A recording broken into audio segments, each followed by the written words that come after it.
The multimodal approach to pain relief sounds like a good idea, but has there been any research into how well it works in practice?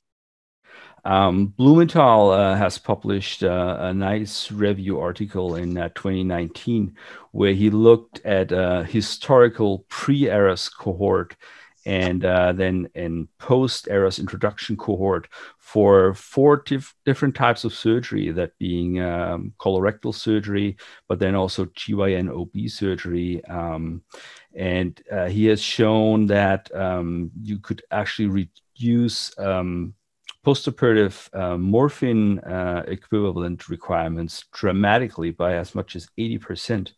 80% reduction in opioids, that's huge in the postoperative period, without compromising patients' well-being or complications. That's very interesting. Now, you mentioned non-opioid analgesics. So in practice, that's going to be paracetamol and non-steroidal anti-inflammatories.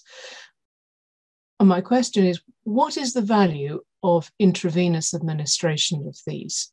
Surely these drugs are well absorbed anyway. Yes, they are well absorbed. However, you have to remember that most of the pharmacokinetic studies that we're looking at are in healthy volunteers, right? So those are patients that did not have, or those are volunteers, obviously, so they didn't have any surgery, and they didn't get any opioids that might slow down GI motility.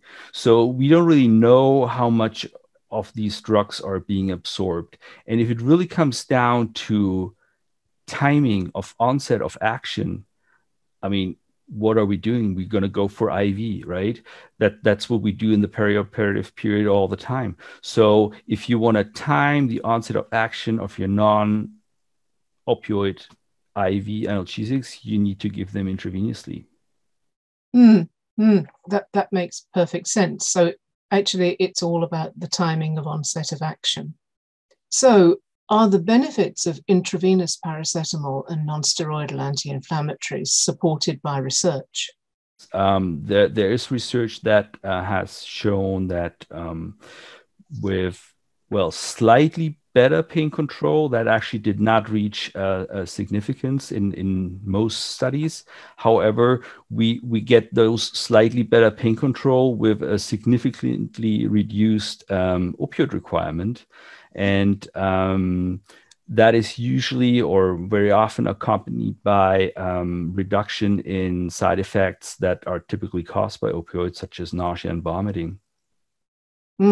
That's really good from a patient's perspective.